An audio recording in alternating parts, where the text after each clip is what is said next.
গাজীপুরের কালিয়াকৈরে গরু চোর সন্দেহে ৩ জনকে পিটিয়ে হত্যা, ট্রাকে আগুন। কাপাসিয়ায় হত্যার শিকার ৫ জনকে গোপালগঞ্জে গ্রামের বাড়িতে দাফন। নারায়ণগঞ্জে বিস্ফোরণে একই পরিবারের ৫ জন দগ্ধ নেওয়া হয়েছে জাতীয় বার্ন ইনস্টিটিউটে। গ্যাস লাইনের লিকেজ থেকে দুর্ঘটনা, প্রাথমিক ধারণা ফায়ার সার্ভিসের। হাম ও উপসর্গে সিলেটে দীর্ঘ হচ্ছে মৃত্যুর মিছিল, ২৪ ঘন্টায় আরো ২ শিশু প্রাণ গেছে। হাসপাতালের রোগীর চাপ সামাল দিতে হিমশিম অবস্থা।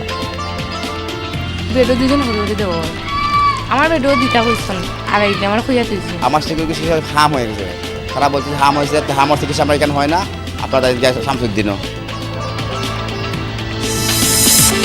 মানিকগঞ্জে পদ্মার দুর্গম চরে প্রভাবশালীদের বিরুদ্ধে শত শত বিঘা জমি দখলের অভিযোগ। স্বরাষ্ট্র মন্ত্রণালয়ের দ্বারস্থ হয়েছেন ভুক্তভোগীরা। আমার দাদার কাছে প্রচুর সম্পত্তি, এতকাল বইটা আমরা খাইছি, তারপরে এগুলি গাঙ্গে ভাঙিয়ে নিয়েছিল, গাঙ্গে ভাঙিয়ে নিয়েছিল, রাখতে পারে আমরা খাইছি। আমি খুব অসহায় বুঝছি, আমার জমিনটুকু আমি আপনার কাছে আবেদন করছি, আমার জমিনটুকু আমি ফেরত চাই।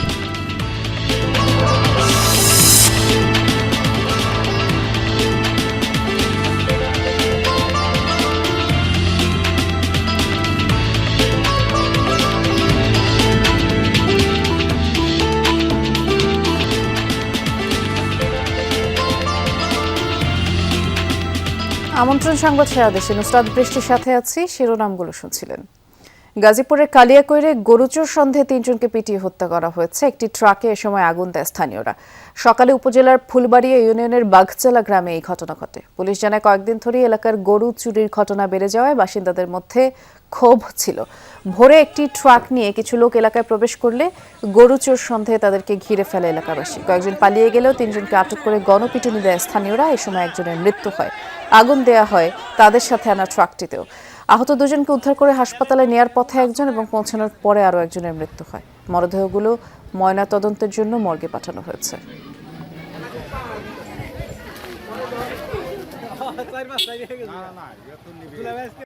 কিছুদিন আগে তাছাড়া থেকে কয়েকটা গরু চুরি হওয়ার পর সকালে রাত্রিবেলায় পাহারা দেওয়ার পর আজকে এই চোরদেরকে ধরতে আমরা সকলে সক্ষম হই। সমগ্র এলাকাবাসী একত্র হয়ে তাদের রুশানলে চোররা আহত হয়। বাকসালা গ্রামে একজন ধরা হয়, আর এখানে 2 জন, বাকসালা গ্রামে 2 জন ধরা হয় এবং অনেক গণপিটুনি দেওয়া হয়। পরে শুনলাম নাকি ওনারা নাকি সবাই মৃত্যুবরণ করছে। এ ব্যাপারে খোঁজ খবর রাখছেন আমাদের সহকর্মী পলাশ প্রধান, গাজীপুরে অপেক্ষা করছেন আমাদের জন্য। পলাশ, এই ঘটনার প্রেক্ষিতে পুলিশ কি বলছে জানাবেন, আর যে 3 জনকে পিটিয়ে হত্যা করা হলো তাদের পরিচয় সম্পর্কে কিছু জানা গেল কিনা?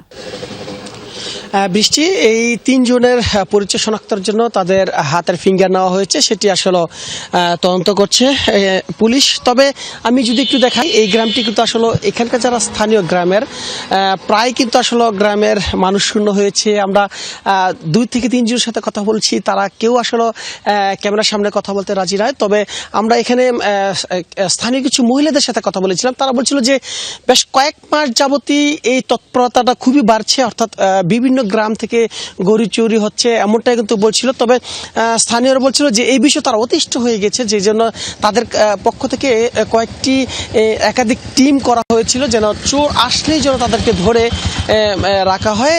ঠিক একইভাবে গতকাল একটি ট্রাক যোগে 10 থেকে 12 জন গ্রামে প্রবেশ করছিল।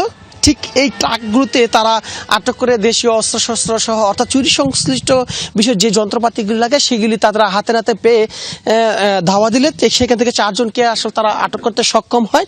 এর মধ্যে 4 জনকেই যখন গণপিটুনি দেওয়া হচ্ছিল সেখান থেকে একজন পালিয়ে যায়। ঠিক 3 জনকে গণপিটুনি দেওয়া হলে একজনই ঘটনাস্থলে মৃত্যুবরণ করে, আর বাকি যে 2 জন তাকে স্থানীয় হাসপাতালে নিলে সেখানে চিকিৎসকরা তাকে মৃত ঘোষণা করে। তবে এই এলাকার কিন্তু এই মুহূর্তে অনেকটাই পুরুষ শূন্য হয়ে রয়েছে। আমরা দেখেছি যে স্কুলের ছাত্রছাত্রী কিছু আগে আসছিল, তাদের কাছে আমরা জানার চেষ্টা করছিলাম যে হঠাৎ করে এই ঘটনার পর থেকে অনেকটাই গ্রামের যারা পুরুষ রয়েছে তারা আসলে বিভিন্ন এলাকায় এই গ্রাম থেকে আসলে ছেড়ে চলে গেছে। ধন্যবাদ বিস্তারিত জানানোর জন্য পলাশ। গাজীপুরের কাপাসিয়ায় 5 জনকে গলা কেটে হত্যার ঘটনায় মামলা হয়েছে। জিজ্ঞাসাবাদের জন্য 2 জনকে আটক করা হয়েছে। শনিবার রাতে সন্দেহভাজন ফোরকানকে প্রধান আসামি করে অজ্ঞাত আরও 4 জনের নামে মামলা করেন নিহত শারমিনের বাবা শাহাদাত মোল্লা। শুক্রবার রাতে উপজেলার রাউতকোনা এলাকা থেকে মরদেহগুলো উদ্ধার করা হয়। পুলিশ জানায় দীর্ঘদিন ধরে স্ত্রী শারমিনের সাথে পারিবারিক কলহ চলছিল ফোরকানের। প্রাথমিক ধারণা সেই জেরেই স্ত্রী, 3 কন্যা এবং শালককে হত্যা করতে পারে ফোরকান। স্বজনদের দাবি ফোন করে সে নিজেই 5 জন মারা যাওয়ার খবর জানায়, এরপরে পালিয়ে যায়। হত্যাকাণ্ডের রহস্য উদ্ঘাটনে কাজ চলছে।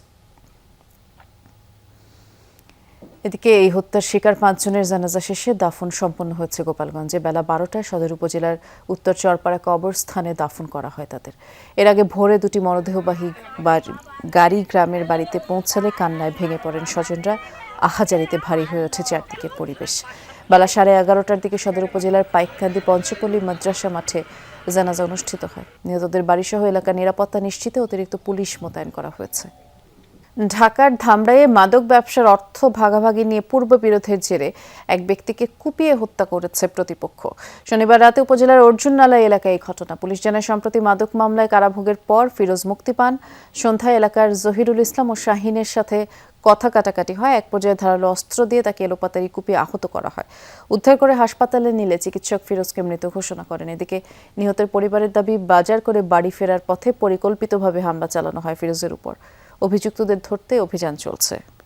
নারায়ণগঞ্জের ফতুল্লা একটি বাসায় বিস্ফোরণে একই পরিবারের 5 জন দগ্ধ হয়েছেন। প্রাথমিকভাবে ফায়ার সার্ভিসের ধারণা গ্যাস লাইনের লিকেজ থেকে এই দুর্ঘটনা ঘটতে পারে। স্থানীয়রা জানায় সকাল 7টার দিকে ভুঁইগড় গিরিধারা এলাকার 8তলা ভবনের নিচতলার পশ্চিম পাশের ফ্ল্যাটে বিকট শব্দ শোনা যায়। এলাকাবাসী ছুটে যায়। বাসাটি থেকে দগ্ধ অবস্থায় উদ্ধার করা হয় মোহাম্মদ কালাম, তার স্ত্রী সালমা এবং তাদের 3 শিশু সন্তান মুন্না, মুন্নি, কথাকে। অবস্থা গুরুতর হওয়ায় দগ্ধ 5 জনকে নেওয়া হয় রাজধানীর জাতীয় বার্ন ইনস্টিটিউটে। খবর পেয়ে ঘটনাস্থলে ফায়ার সার্ভিস যায়। কর্মকর্তাদের প্রাথমিক ধারণা লাইনের লিকেজ থেকে বন্ধ কক্ষে গ্যাস জমেছিল। সকালে লাইটার জ্বালানোর চেষ্টা করলেই বিস্ফোরণ হয়। তদন্ত শেষে বিষয়টা নিশ্চিত হওয়া যাবে বলে জানিয়েছে ফায়ার সার্ভিসের কর্মকর্তারা। দেশজুড়ে উদ্বেগজনক হারে ছোঁয়াচে রোগ হামের সংক্রমণ বাড়ছে। গত 24 ঘন্টায় উপসর্গ নিয়ে 3 শিশুর মৃত্যু হয়েছে। এদের মধ্যে সিলেটেই 2 আর বরিশালে 1 শিশু রয়েছে। এ নিয়ে সিলেটে হাম ও উপসর্গ নিয়ে প্রাণহানির সংখ্যা দাঁড়ালো 26 জনে। গত 24 ঘন্টায় এই জেলার বিভিন্ন হাসপাতালে নতুন রোগী ভর্তি হয়েছে 122 জন। বরিশাল শেরে বাংলা মেডিকেলে নতুন রোগী 73 জন, রাজশাহী মেডিকেলে 11 জন, চিকিৎসা শেষে বাড়ি ফিরেছে 10 জন। এছাড়া খুলনা, রংপুর, চট্টগ্রাম বিভাগে হামে আক্রান্ত রোগীর সংখ্যা বাড়ছে। বেডে কাঁদছে জ্বরে কাতর ছোট্ট শিশুরা। চিকিৎসা দিতে বেশিরভাগ হাসপাতালে আইসোলেশন ওয়ার্ড খোলা হলেও স্থান সংকুলান না হওয়ায় বারান্দায় রেখেই সেবা দেওয়া হচ্ছে রোগীদের। শিশুদের জীবন বাঁচাতে সচেতনতা বাড়ানোর পরামর্শ দিয়েছেন চিকিৎসকরা। 2 দিন ধরে জ্বর ছিল, যার কারণে আবার 5 দিন না 7 দিনের ডোজ দিছে আর কি। এখন মোটামুটি ভালো। হামের টিকা সম্ভবত শুরুতে দেওয়া হয়নি, নাহলে তো বাড়ার কথা লয়। এখন কি জানি, আল্লাহ জানে। তো হলো যে এখন সমস্যা দেখা দিল 6 বছরে। নিউমোনিয়া, হাম আর কাশি সমস্যার কারণে ভর্তি করেছিলাম এখানে। এখন আরাম হয়েছে মনে হয়। সিলেটে অনেকটাই লাগামহীন হাম পরিস্থিতি। উপসর্গ নিয়ে প্রতিদিন শিশুরা মারা যাচ্ছে। রোগীর চাপে হাসপাতালের 1 শয্যায় একাধিক রোগীকে চিকিৎসা দিতে হচ্ছে। আছে আইসিইউর সংকটও। চিকিৎসকরা বলছেন টিকার সুফল পেতে আরও কিছুটা সময় লাগবে। এভাবেই অ্যাম্বুলেন্স থেকে বের করা হয় 14 শিশুকে। তাদের সিলেট ওসমানী মেডিকেল থেকে নিয়ে আসা হয় শহীদ শামসুদ্দিন আহমদ হাসপাতালে। সবার শরীরেই হামের উপসর্গ। ওসমানী থেকে আইছি, আমরা হাম রোগ হয়েছে বাচ্চা। আমার চিকিৎসা হাম হয়ে গেছে। তারা বলছে হাম হয়েছে, হামের চিকিৎসা আমরা এখানে হয় না, আপনারা শামসুদ্দিনও। শুরু থেকেই শহীদ শামসুদ্দিন আহমদ হাসপাতালে চলছে হামের চিকিৎসা। তবে রোগীর চাপে এখন পরিস্থিতি বেসামাল। 1 শয্যায় চিকিৎসা দিতে হচ্ছে একাধিক রোগীকে। কেউ চিকিৎসা নিচ্ছেন মেঝেতে। এদিকে চলতি সপ্তাহ থেকে ওসমানী মেডিকেলে হামের জন্য আলাদা ওয়ার্ড চালুর কথা থাকলেও আপাতত তা হচ্ছে না। ফলে ভোগান্তিতে রোগী ও হাসপাতাল কর্তৃপক্ষ। রুগী বেশি লাগে সিট মিলেন না। বেডও 2 জন হরে দেওয়া, আমার বেডও দিতে হয়েছেন আর আমার খুঁজে তুলছেন। আমরা আসলে একটু কষ্ট হচ্ছে যদিও, তারপরে রোগীর সেবার ক্ষেত্রে আসলে কোনো কমতি হবে না আমরা আশা করি। আমাদের সিস্টার ডাক্তাররা অক্লান্ত পরিশ্রম করে যাচ্ছেন। চিকিৎসকরা বলছেন টিকা অব্যবস্থাপনায় সামাজিকভাবে গড়ে ওঠা ইমিউনিটি সিস্টেম ক্ষতিগ্রস্ত হওয়া এবং দেরি করে শিশুদের হাসপাতালে নিয়ে আসায় এবার শিশুদের শারীরিক জটিলতা ও মৃত্যুহার বেড়েছে। আমরা একটা হলো প্রিভেন্টিভ ভ্যাকসিন দিচ্ছি, আর একটা হচ্ছে ধরেন আপনার চিকিৎসা দিচ্ছি, এর ফলাফল একটু পাইতে মাসখানেক আশা করি সময় লাগবে। স্বাভাবিকভাবে মৃত্যুর হার কিছুটা বেশি এই মুহূর্তে সিলেটে। আমাদের কাছে মনে হচ্ছে পেশেন্টরা, আমরা অনুরোধ করব পেশেন্টের অভিভাবকদেরকে, বাচ্চার যদি সাধারণ জ্বর, সর্দি, কাশি এবং শ্বাসকষ্ট বা র্যাশ দেখা দেয়, সাথে সাথে যেন চিকিৎসকের শরণাপন্ন হন। এ অবস্থায় অভিভাবকদের সচেতনতা বৃদ্ধি সংক্রমণ নিয়ন্ত্রণে বড় ভূমিকা রাখবে বলে মনে করছেন সংশ্লিষ্টরা। নাবিল হোসেন, যমুনা নিউজ, সিলেট। আমরা এবার সিলেটে যাব, আমাদের সহকর্মী নাবিল হোসেন অপেক্ষা করছেন। নাবিল, আপনার প্রতিবেদনটি দেখছিলাম, আজও 2 জন শিশু মারা গেল সিলেটে এবং দুজনের বয়সই 1 বছরের নিচে। আবার দেখলাম যে একই শয্যায় একের অধিক শিশুকে কিংবা রোগীকে রেখে চিকিৎসা দেওয়া হচ্ছে, এতে করে তো ঝুঁকি আরও বাড়ছে। এতদিন পার হলো, তারপরও মৃত্যুর ঘটনা ঘটছে। পরিস্থিতি নিয়ন্ত্রণের ব্যাপারে চিকিৎসকরা কিছু বলছে কিনা, আর এই যে আইসোলেশনে রাখার বিষয়টি, হাম হলেই তো আইসোলেশনে রাখার কথা বলছে, সেটি আসলে কতখানি মানা হচ্ছে? বৃষ্টি, পরিস্থিতি আসলে দিন দিন আরও অবনতির দিকে যাচ্ছে। আমরা এই মুহূর্তে আছি শহীদ শামসুদ্দিন আহমদ হাসপাতালে।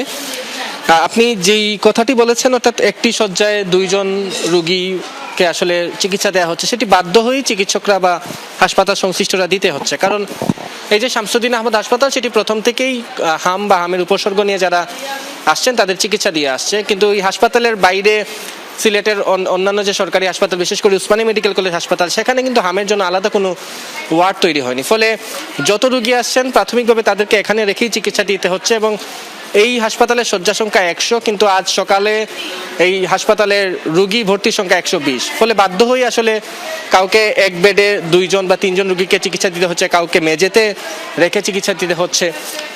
এতে করে আসলে ঝুঁকি সেটি বাড়লেও আসলে চিকিৎসা দেওয়ার ক্ষেত্রে এছাড়া আর কোনো বিকল্প নেই। ফলে উসমানী হাসপাতালে গতকালে একটি ওয়ার্ড খোলার কথা ছিল এই সপ্তাহে, কিন্তু সেটিও আসলে কোনো একটা কারণে সেখানে ওয়ার্ড নতুন করে খোলা হয়নি। ফলে এই যে হাসপাতালে আসা রোগীদের চাপ, সেটিকে শামসুদ্দিন আহমদ হাসপাতালে যারা চিকিৎসক, নার্সরা আছেন তাদেরকে সামলাতে হচ্ছে এবং তারা এই যে স্বল্প সামর্থ্য নিয়ে সামলাচ্ছেন, সেটা নিয়েও আসলে তীব্র প্রতিযোগিতা বা তীব্র আসলে ব্যস্ততা তাদের মধ্যে রয়েছে। যে হাসপাতালে যারা কর্মরত আছেন, তারপরেও তারা রোগীদের সেবা দেওয়ার চেষ্টা করছেন। আর রোগী মৃত্যুর যে বিষয়টি, সেটি হচ্ছে যে যেহেতু টিকাদান শুরু হয়েছে, আরও 1 মাস সময় গেলে চিকিৎসকরা মনে করছেন এই যে হামের প্রকোপ বা মৃত্যুর যে সংখ্যা, সেটি কমে আসতে পারে। বৃষ্টি, বিস্তারিত জানাচ্ছিলেন, ধন্যবাদ নাবিল। মানিকগঞ্জের হরিরামপুরে পদ্মার দুর্গম চরাঞ্চল আজিমনগর ইউনিয়ন। নদী ভাঙন আর দারিদ্র্যের সঙ্গে লড়াই করা এই জনপদে এবার নতুন আতঙ্ক ভূমি দখল। অভিযোগ, ক্ষমতার প্রভাব খাটিয়ে শত শত বিঘা জমি দখল করে নিয়েছেন স্থানীয় প্রভাবশালীরা। প্রতিকার না পেয়ে ভুক্তভোগীদের কেউ কেউ দ্বারস্থ হয়েছেন স্বরাষ্ট্র মন্ত্রণালয়ের। পদ্মার বুকে জেগে ওঠা দুর্গম চর আজিমনগর ইউনিয়ন। প্রায় 12,000 মানুষের বাস এখানে। নদী আর প্রকৃতির সঙ্গে যুদ্ধ করেই টিকে আছেন তারা, কিন্তু সেই সংগ্রামের মাঝেই যোগ হয়েছে নিজের জমি বাঁচানোর লড়াই। এই জমিই ছিল আবুল কাশেমের বাপদাদার শেষ সম্বল। প্রায় 8 বিঘা জমি, যার উপর নির্ভর করে চলত তার সংসার। অভিযোগ, সাবেক এক ইউপি সদস্য দখল করে নিয়েছেন সেই জমি। বৈধ কাগজপত্র থাকলেও জমির দখল ফিরে পাচ্ছেন না তিনি। সামনে মেম্বার মানে যে এই জমিটা জোর করে আজকে 2-3 বছর ধরে আমার উচ্ছেদ করে রাইহে, মানে আমার যে বর্গাইটা মানে তার কাছে জোর করে বর্গা সে নিয়ে যায়। আমি কবে নিলে আমার মানে মারবো। আবুল কাশেম শুধু একা নন, একই অভিযোগ চরের আরও অর্ধশতাধিক মানুষের। ভুক্তভোগীদের দাবি, রাজনৈতিক প্রভাব খাটিয়ে সম্প্রতি প্রায় 500 বিঘা জমি দখল করা হয়েছে। আমার জমি মোহাম্মদ আলী করে জোর করে দখল করে নিয়েছে। আমি জমি চাষ দিছি, সার বুনছি, এর মধ্যে উনি দখল করে নিয়ে উনি ভুট্টা লাগাইতেছে। বাড়িঘর শামসুদ্দিন হান্নামদার নেতৃত্বে বেচে কিনে সব খেয়ে ফেলেছে। আমাকে বাড়ি উৎপাদ দেয় না, অনুরোধ যাই করছি, মানে আমাকে শামসুদ উৎপাদ দেয় নাই। হান্নান বাহিনীর ইসের কারণে আমরা একটা কথা বলতে পারতেছি না, ভালোভাবে চলতে পারতেছি না। আমাকে ডর ভয় দেখায় রায় সবসময়। স্থানীয়দের অভিযোগ, উপজেলা বিএনপির সভাপতি ও সাবেক ইউপি চেয়ারম্যান হান্নান মৃধা, সাবেক ইউপি সদস্য শামসুদ্দিন সহ তাদের সহযোগীরাই এই দখলের সঙ্গে জড়িত। স্থানীয়ভাবে কোনো সমাধান না পেয়ে স্বরাষ্ট্র মন্ত্রণালয়ে লিখিত অভিযোগ করেছেন ভুক্তভোগীরা। তবে এসব অভিযোগ অস্বীকার করেছেন অভিযুক্তরা। কারো কোনো বাড়িঘর এই ধরনের কোনো কিছু যদি কি বলতে পারে আমাদের বিরুদ্ধে, আমরা এটা আপনাদের কাছে আইনগত ব্যবস্থা নেবেন আমাদের বিরুদ্ধে, আর যদি এটা মিথ্যা প্রমাণ হয় তাদের বিরুদ্ধে আমরা আইনগত ব্যবস্থা নেব। আমি তো এলাকায় যাই না, জমি যাই না, আমার লোকজন সব নিশ্চয় চুপচাপ বয়ে রয়েছে, কোনো লোকজন নাই। জমি যদি দখল করে থাকে, আমরা তদন্ত করে দেখেন, তাহলে তার সাজা করে থাকবো। তদন্ত রিপোর্টে যদি কোনো ব্যক্তি শুধু হরিরামপুর উপজেলা নয়, অন্যান্য উপজেলায়ও যদি এই ধরনের কারো বিরুদ্ধে অভিযোগ ওঠে, তাহলে আমরা সেই অভিযোগের সত্যতা যাচাই এবং প্রমাণ যদি হয়, তবে আমাদের সাংগঠনিক যেটা গঠনতন্ত্র আছে সেই গঠনতন্ত্র মোতাবেক আমরা সেই ব্যক্তির বিরুদ্ধে প্রয়োজনীয় ব্যবস্থা গ্রহণ করব। পুলিশ বলছে অভিযোগ তদন্ত করে নেওয়া হবে আইনগত ব্যবস্থা। যে জড়িত থাকুক, প্রকৃত তথ্য যাতে এই অনুসন্ধানে আসে, আসার পরে যদি সংশ্লিষ্ট কোনো ব্যক্তি এটার সাথে জড়িত থাকে এবং কেউ যদি আইন অমান্য করে, তাদের বিরুদ্ধে আমরা শক্ত পদক্ষেপ নেব। পদ্মার এই দুর্গম চরাঞ্চলে প্রশাসনের উপস্থিতি সীমিত। এই সুযোগে প্রভাবশালীদের দৌরাত্ম্য বাড়ছে বলে অভিযোগ স্থানীয়দের। দ্রুত কার্যকর ব্যবস্থা না নিলে জমি হারিয়ে নিঃস্ব হয়ে পড়ার আশঙ্কা করছেন তারা। B M Khorshed, Jamuna News, Manikganj. পরিবারের সচ্ছলতা আনতে পাড়ি জমিয়েছিলেন রাশিয়ায়, কিন্তু চাকরি ছেড়ে যোগ দেন সেনাবাহিনীতে। ইউক্রেনের বিরুদ্ধে চলমান যুদ্ধে ফ্রন্ট লাইনে প্রাণ হারান কিশোরগঞ্জের করিমগঞ্জের ছেলে রিয়াদ। যুদ্ধে যোগদান আর মৃত্যুর সংবাদে শোকে স্তব্ধ পরিবার। এখন মৃত্যুর পর মরদেহেরও খোঁজ নেই। সংশ্লিষ্টদের সহযোগিতা কামনা করছে পরিবারটি। পরিবারের আদরের সদস্যকে হারিয়ে থামছে না স্বজনদের আহাজারি।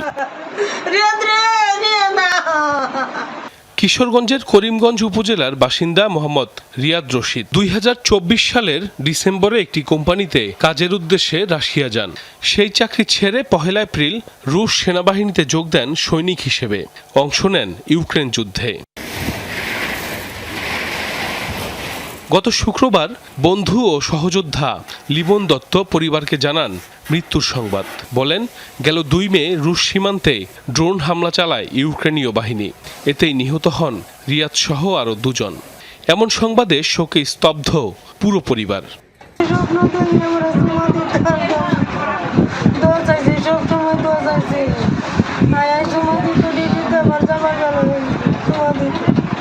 করিমগঞ্জের মাঝিরকোনা গ্রামের বাসিন্দা এবং সাবেক স্কুল শিক্ষক আব্দুর রশিদের 5 সন্তানের মধ্যে চতুর্থ রিয়াদ।